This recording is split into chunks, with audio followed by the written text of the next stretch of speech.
अच्छा जी, तो अब है इनका क्वेश्चन नंबर 4। क्वेश्चन नंबर 4 में कह रहे हैं वो कि use the properties of exponent to simplify each of the following. Assume that all variable represent the positive number. Write all the results with positive exponents. यानी सारे रिजल्ट्स हमने positive exponents के साथ लिखने हैं। क्वेश्चंस बिल्कुल मुश्किल नहीं है, सिंपल से क्वेश्चंस हैं। अभी हम इनको करना स्टार्ट करते हैं। तो क्वेश्चन नंबर 4 और उसका पार्ट नंबर 1। तो पार्ट नंबर 1 है 16 की पावर 1/5 डॉट 16 की पावर 1/4 डिवाइडेड बाय 16 की पावर -3/10। तो बहुत सिंपल है। सबसे पहले हम क्या करेंगे, ये -3/10 वाली पावर को भी हम ऊपर ले जाएंगे। क्यों ऊपर ले जाएंगे? क्योंकि तीनों की बेसिस सेम है। तो 16 की पावर 1/5 डॉट 16 की पावर 1/4 डॉट 16 की पावर, ये -3/10 था, ऊपर जाके +3/10 हो जाएगा। जब बेसिस सेम होती हैं तो पावर्स क्या हो जाती हैं? ऐड हो जाती हैं। तो 16 की power 1/5 plus 1/4 plus 3/10, basis same थी, पावर्स ऐड कर दी। पावर्स का एलसीएम ले लेंगे। तो एलसीएम लेने के लिए क्या एलसीएम आएगा? तो उसके लिए सिंपल तरीका होता है कि जो डिनोमिनेटर में वैल्यूज हैं उनका आप प्राइम फैक्टराइजेशन कर लें। तो यह आ जाएगा 2 2s are 4, 2 5s are 10, 2 1s are 2, 5 1s are 5। तो 5 2s are 10, 10 2s are 20। Prime factorisation के बाद एलसीएम क्या आया? 20। 5 के टर्म में कितना जाके 20 आता है? 4 जार 5 4 जार 20 होता है। तो 1 को 4 से मल्टीप्लाई कर देंगे तो पर आ जाएगा 4। आई होप एलसीएम आप सबको करना आता होगा। नेक्स्ट 4 के टर्म में 5 जार 20 होता है ना, 4 5 जार, तो 1 मल्टीप्लाई बाय 5 प्लस 10 2 जार 20 होता है, तो 3 मल्टीप्लाई बाय 2, तो 3 2 जार 6। इनको ऐड कर लेंगे तो आंसर आएगा 15। 15 डिवाइडेड बाय 20। अब इसकी कटिंग हो रही है। 5 3s are 15, 5 4s are 20, तो 16 की पावर 3/4। अब ये फर्दर भी सॉल्व हो सकता है। कैसे सॉल्व हो सकता है? अगर हम इस 16 की प्राइम फैक्टराइजेशन कर लें। 2 8s are 16, 2 4s are 8, 2 2s are 4, 2 1s are 2, तो 2 की पावर 4। तो 16 की जगह हम लिख देंगे 2 की पावर 4 मल्टीप्लाई बाय 3/4, 4 4 से कैंसिल हो जाएगा और 2 की पावर 3 आंसर। 2 की पावर 3 भी आंसर है और आप इस 2 की पावर 3 को भी मल्टीप्लाई कर सकते हैं। 2 की पावर 3 का मतलब है 2 को 3 टाइम्स मल्टीप्लाई करना है। तो 2 2s are 4, 4 2s are 8, तो सिंपल 8 आंसर। ठीक हो गया। तो ये था क्वेश्चन नंबर 4 का पार्ट नंबर 1 इजीएस्ट मेथड के साथ। अब इसका पार्ट नंबर 2। पार्ट नंबर 2 के लिए हमने क्या करना है? 7 की पावर -1/3 अंदर ब्रैकेट में आ जाएगा 7 की पावर 5/3 माइनस 7 की पावर 4/3। अच्छा जी, अब ये तो रूल आप सबको पता होगा कि अगर ब्रैकेट के बाहर कोई नंबर मल्टीप्लाई हो रहा हो तो वो दोनों के साथ अंदर मल्टीप्लाई होते हैं। कैसे?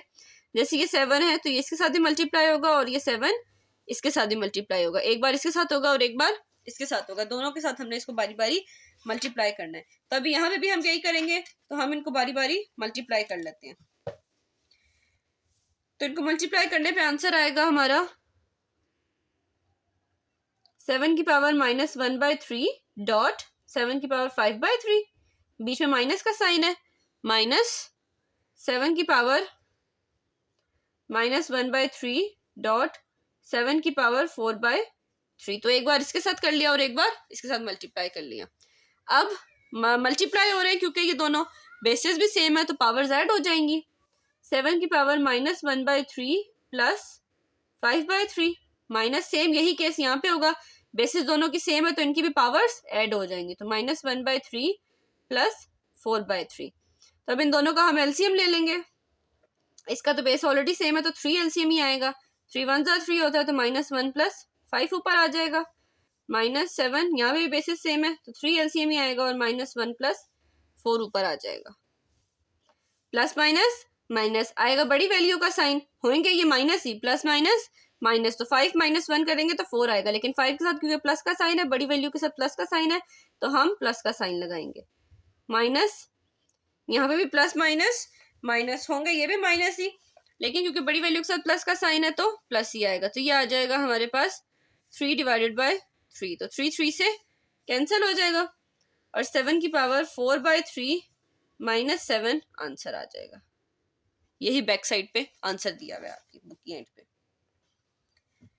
अब चलते हैं इसकी क्वेश्चन नंबर पार्ट नंबर 3 की तरफ। तो पार्ट नंबर 3 है इसका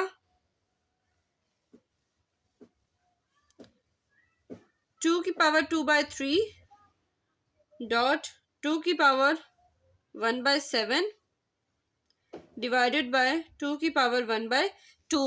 सेम जैसे क्वेश्चन नंबर 1 के अंदर किया था कि हम डिनोमिनेटर वाली पावर को वैल्यू को ऊपर ले गए थे। क्यों ऊपर ले गए थे? क्योंकि बेसिस सेम थी। अब यहाँ पे भी जो नीचे 2 की पावर 1/2 दिया हुआ है उसकी भी बेस सेम है, ऊपर भी दोनों की बेसिस 2 है और नीचे भी 2 ही है।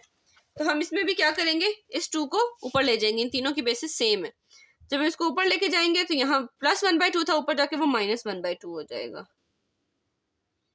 1/7 डॉट 2 की पावर माइनस 1/2। अब इन तीनों की बेसिस सेम है, पावर जेड हो जाएंगी, तो 2 की पावर 2/3 प्लस 1/7 माइनस 1/2। क्योंकि इसके साथ माइनस है तो अगर यहाँ पे मैं प्लस भी लगाती हूँ तो ये माइनस आएगा इसके साथ, और ये साइन जब आपस में मल्टीप्लाई होंगे तो 2 की पावर 2/3 प्लस 1/7 माइनस 1/2, ये प्लस माइनस माइनस हो जाएगा। ठीक हो गया? प्लस माइनस माइनस होने की वजह से आंसर यही आना है। तो अब हम इनका एलसीएम ले लेंगे। एलसीएम लेने के लिए फिर साइड पे प्राइम फैक्टराइजेशन कर लें। 3 7 और 2, 2 1 जार 2, 7 और 3, 3 1 जार 3 और 7 1 जार 7, तो 7 3 जार 21, 21 2 जार 42, तो एलसीएम क्या आएगा 42। अब 3 के टेबल में कितने जार जाके 42 आता है?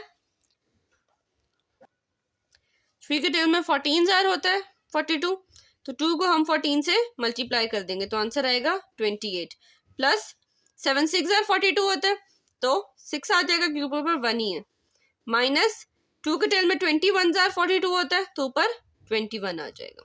28 प्लस 6 करेंगे तो आंसर आएगा 34 आंसर आएगा।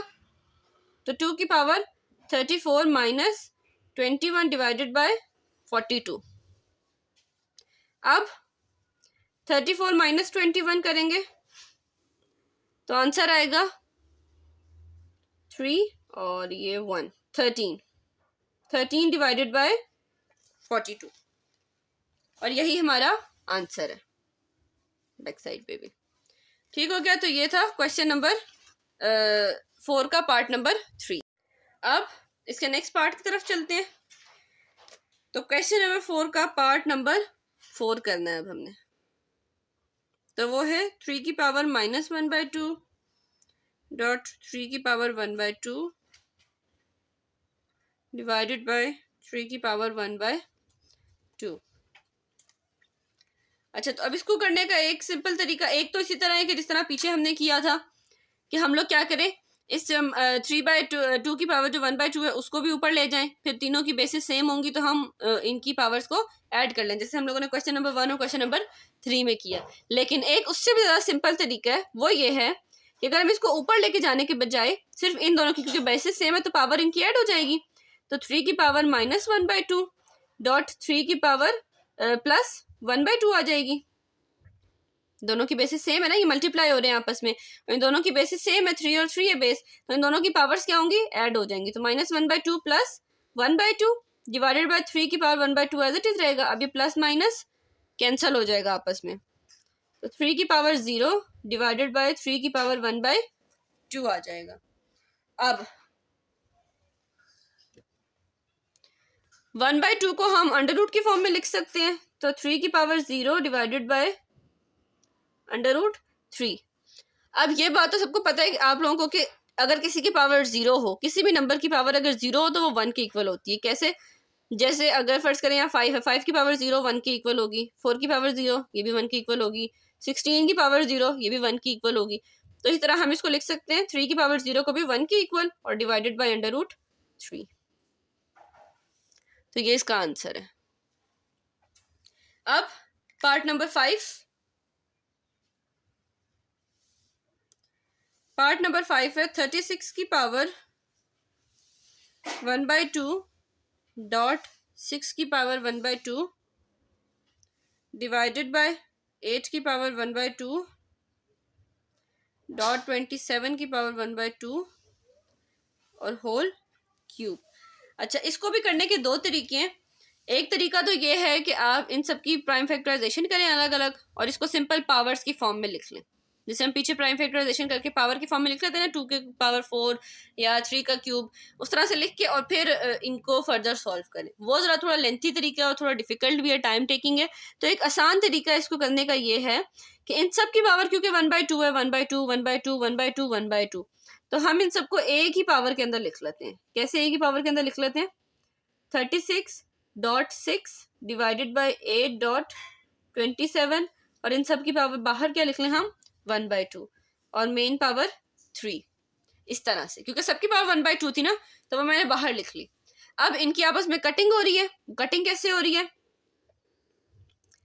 3 2s are 6, 3 9s are 27, 2 1s are 2, 2 4s are 8, 9 1s are 9, 9 4s are 36, 4 1s are 4, 4 1s are 4। ये कटिंग अगर नहीं समझ आई तो मैं एक दफ़ा स्टेप बाय स्टेप साइड पे भी बता देती हूँ रफ वर्क में करके। ऐसे सबसे पहले मैंने किया 3 2s are 6, 3 9s are 27, ठीक हो गया। फिर 2 1s are 2, 2 4s are 8, तो क्या बचा? 36.1 डिवाइडेड बाय 4.9, यही बचा। अब इसकी फर्दर कटिंग हो रही है कैसे? 9 1s are 9, 9 4s are 36, तो 4.1 डिवाइडेड बाय 4.1, ये भी कैंसिल, तो आंसर क्या आएगा? 1। इसको मैं कैसे लिख सकती हूँ? 1 की पावर 1/2 और होल पावर 3। 1 की पावर जो भी हो, आंसर क्या आता है? 1 ही आता है, तो 1 की पावर 1/2 भी 1 के इक्वल होगा। और होल क्यूब और 1 का क्यूब भी लो तो आंसर क्या आता है? 1 ही आता है, तो 1 इसका आंसर है। ठीक हो गया। ये था क्वेश्चन नंबर 4 का पार्ट नंबर 5। अब है इसका पार्ट नंबर 6। पार्ट नंबर 6 है 2187 a की पावर 5 b की पावर 17 डिवाइडेड बाय a की पावर 12 b का क्यूब होल पावर 1/7। अब इसमें भी बहुत सिंपल है। सबसे पहले 2187 की ना प्राइम फैक्टराइजेशन कर लें रफ वर्क में। तो 2187 3 के टेबल के ऊपर जाता है। 3 9s are 27, 3 2s are 6, 3 7s are 21, 3 3s are 9, 3 4s are 12 और 3 2s are 6, 3 1s are 3, 3 8s are 24, 3 7s are 21, 3 2s are 6, 3 9s are 27, 3 3s are 9, 3 1s are 3। तो 1 2 3 4 5 6 7, तो 2187 3 की पावर 7 के इक्वल आता है। साथ a की पावर 5 b की पावर 17 डिवाइडेड बाय a की पावर 12 b का क्यूब और होल पावर 1/7। अब हमने क्या करना है? देखो, ऊपर b की पावर ग्रेटर है, नीचे स्मॉलर है। इसी तरह a की पावर डिनोमिनेटर के अंदर ग्रेटर है और ऊपर स्मॉलर है। तो हमने क्या करना है कि जो स्मॉलर पावर है ना, उसको शिफ्ट करना है। कैसे? जैसे b की स्मॉलर पावर डिनोमिनेटर में थी ना, तो हम इसको ऊपर न्यूमिनेटर में ले जाएंगे। तो b की पावर 17 डॉट b की पावर -3 डिवाइडेड बाय, इसी तरह a की पावर 12 नीचे की एज इट इज रहेगी, ऊपर न्यूमिनेटर में a की पावर स्मॉल थी तो हम उसको नीचे ले जाएंगे। तो a की पावर -5 और whole power 1/7 as it is रहेगी। अब क्योंकि इनकी बेसिस सेम है b और a की, तो इनकी पावर z हो जाएंगी। 3 की पावर 7, b की पावर 17 -3 डिवाइडेड बाय a की पावर 12 -5 और होल पावर 1/7। तो 17 - 3 करेंगे तो क्या आएगा? 15 नहीं सॉरी 14 आएगा। डिवाइडेड बाय a की पावर 12 - 5 करेंगे तो क्या आएगा?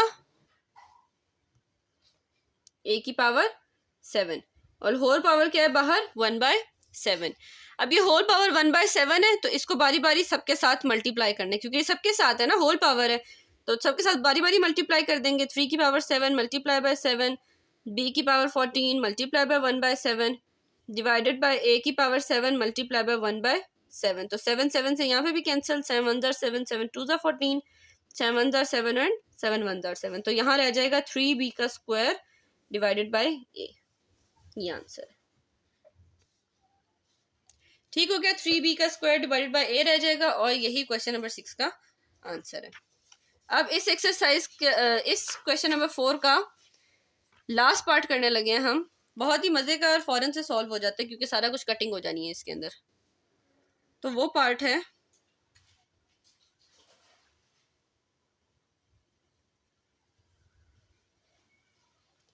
a का क्यूब डिवाइडेड बाय b का क्यूब मल्टीप्लाई b का क्यूब डिवाइडेड बाय c का क्यूब मल्टीप्लाई c का क्यूब डिवाइडेड बाय a का क्यूब। अब हमने सिंपल रूल लगाना है। जो हम लोगों ने प्रोडक्ट रूल पढ़ा था वो हमने क्या पढ़ा था कि अगर इंडेक्स सेम हो तो हम एक ही अंडर रूट के अंदर लिख सकते हैं, और इन तीनों का इंडेक्स क्या है, सेम है, 4 ही है। तो हम एक ही रेडिकल के अंदर इन सारों को लिख लेंगे। a का क्यूब डिवाइडेड बाय b का क्यूब मल्टीप्लाई बाय b का क्यूब डिवाइडेड बाय c का क्यूब मल्टीप्लाई बाय c का क्यूब डिवाइडेड बाय a का क्यूब। अब इनकी कटिंग हो जाएगी। a का क्यूब a के क्यूब से कैंसिल, b का क्यूब b के क्यूब से कैंसिल और c का क्यूब c के क्यूब से कैंसिल।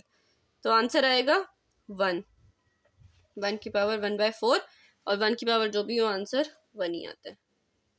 ये आंसर है जी। तो अब हम लोगों ने क्वेश्चन नंबर 4 के सारे पार्ट्स कर लिए हैं। तो अब क्वेश्चन नंबर 5 की तरफ चलते हैं। बहुत ही मजेदार क्वेश्चन है। अच्छा जी, तो इस क्वेश्चन के अंदर बेसिकली हम लोगों ने क्या करना है, लेफ्ट हैंड साइड और राइट हैंड साइड को इक्वल करना है। ठीक है ना। अब ये जो लेफ्ट हैंड साइड मैंने एक बॉक्स के अंदर बनाई हुई है, ये बॉक्स, ये सारी लेफ्ट हैंड साइड है, यानी जो इज इक्वल्स टू की लेफ्ट साइड पे वो लेफ्ट हैंड साइड है और जो राइट साइड पे वो राइट हैंड साइड है। तो जो राइट हैंड साइड वाला एरिया है इसको हमने सॉल्व नहीं करना है, लेफ्ट हैंड साइड को सॉल्व करके इसके इक्वल लेकर आना है। ये ऑलरेडी सॉल्व्ड है। ठीक है ना। तो हम सबसे पहले लिखेंगे लेफ्ट हैंड साइड और ये सारा लिख के इसको सॉल्व करके इसके इक्वल लेके आएंगे। ठीक है।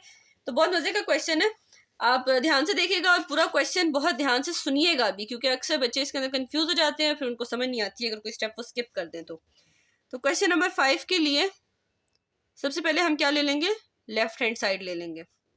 और लेफ्ट हैंड साइड हमारी क्या है, लेफ्ट हैंड साइड है x की power p divided by x की power q whole power p plus q multiply by y की power q divided by y की power r whole power q plus r multiply by z की power r divided by z की power p whole power r plus p multiply by x की power q square y की power r square multiply by z की power p square. अब इसके लिए करना क्या है, इस क्वेश्चन को सॉल्व करने के लिए सबसे पहले हमने ये करना है कि ये जो डिवाइड हो रही है ना टर्म्स, इनको हम ऊपर ले जाके मल्टीप्लाई कर दें। जब ये तीनों ऊपर जाके मल्टीप्लाई होंगी तो ऑब्वियसली अभी इनकी पावर प्लस में है, यहाँ प्लस q है, प्लस r है, प्लस z है।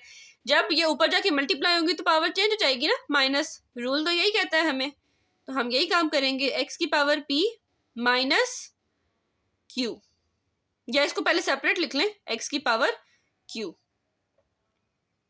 रुके ऐसे नहीं, इसको पहले सेपरेट लिख लें कि कोई कंफ्यूजन ना हो। तो x की पावर p डॉट x की power minus q whole power p plus q।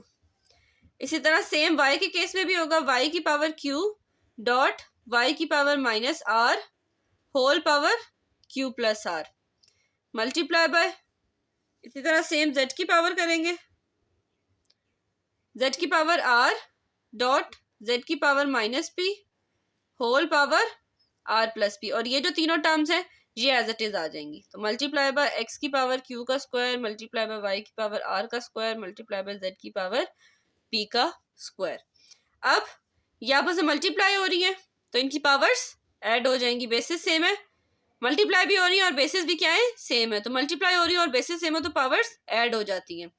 तो x की पावर p माइनस क्यू आ जाएगी क्योंकि q के साथ माइनस था, और बाहर p plus Q multiply y की पावर q माइनस r और बाहर q plus r multiply z की पावर r माइनस पी और बाहर पावर r प्लस पी और मल्टीप्लाई ये तीनों टर्म्स एज इट इज आ जाएंगी। एक्स क्यू का स्क्वायर, वाई आर का स्क्वायर, जेड पी का स्क्वायर। अब ये पावर इसके साथ मल्टीप्लाई होंगी, मल्टीप्लाई हो रही है ना, तो हम इसको कैसे कर देंगे? P multiply by p, p का square plus minus minus q multiply by q, q का स्क्वायर, ऐसे। तो p square minus q square multiply q multiply by q, q का square plus minus minus r multiply by r, r का square. Same इसी तरह z का भी करेंगे, r multiply by r, r का square plus minus minus p multiply by p, p का square multiply x Q का स्क्वायर मल्टीप्लाई वाई आर का स्क्वायर मल्टीप्लाई जेड पी का स्क्वायर। अब हमने क्या करना है? सेम बेसिस वालों को इकट्ठा कर लेना है। जैसे इसकी बेस क्या है? एक्स, और इसकी भी बेस क्या है? एक्स। इसी तरह इसकी बेस है y और इसकी बेस भी क्या है? y, तो इनको इकट्ठा कर लेंगे। सिमिलरली इसकी बेस क्या है? z और इसकी भी बेस क्या है? z, तो इसको भी हम इकट्ठा कर लेंगे। यानी सेम बेसिस वालों को हमने क्या कर लेना है? इकट्ठा कर लेना है। तो x की power p square minus q square multiply by x की पावर q स्क्वायर, यही है ना, मल्टीप्लाई y की power q square minus r square multiply by y की पावर r स्क्वायर, दोनों y वाली इकट्ठी कर ली, मल्टीप्लाई z की power r square minus p square multiply z की पावर p स्क्वायर। अब ये दोनों आपस में मल्टीप्लाई हो रहे हैं और इनकी बेसिस भी सेम है, ये दोनों भी आपस में मल्टीप्लाई हो रहे हैं, इनकी भी बेसिस सेम है, और ये दोनों भी आपस में मल्टीप्लाई हो रहे हैं और इनकी भी बेसिस क्या है? सेम है। तो बेसिस सेम हो तो पावर्स क्या हो जाती हैं? ऐड हो जाती हैं। तो हम लिख लेंगे एक्स की power P square minus q square plus q square, ये वाला क्यू स्क्वायर इसके साथ प्लस हो गया। सेम इसी तरह वाई की पावर, पहले ये वाली पावर एज इट इज लिख लो, q square minus r square plus r square, z की power r square minus p square, ये वाली पावर लिख ली, अब plus p square, minus q square plus q square cancel, minus r plus r cancel, minus p plus p cancel. तो हमारे पास क्या बच जाएगा? x की पावर p का स्क्वायर, y की पावर q का स्क्वायर, z की पावर r का स्क्वायर, जो कि इक्वल है राइट हैंड साइड के। क्वेश्चन में राइट हैंड साइड क्या थी? क्वेश्चन में राइट हैंड साइड ये थी ना, एक्स पी की पी का स्क्वायर, वाई क्यू का स्क्वायर, जेड आर का स्क्वायर। वही यहाँ पे भी है, एक्स पी का स्क्वायर, वाई क्यू का स्क्वायर एंड जेड आर का स्क्वायर। तो एंड में लिख देंगे left hand side is equals to right hand side. Left hand side क्या है? एक्स पी का स्क्वायर मल्टीप्लाई वाई क्यू का स्क्वायर मल्टीप्लाई जेड आर का square is equals to right hand side भी क्या है? वही जो क्वेश्चन में आंसर आया उसको एज इट इज हमने इक्वल करके लिख दिया। तो ये थी जी एक्सरसाइज 1.2 चैप्टर नंबर 1 की। अगर आप लोगों को कोई क्वेश्चन समझ ना आया हो, कोई क्वेरी हो, तो आप लोग मुझसे कमेंट सेक्शन में पूछ सकते हैं।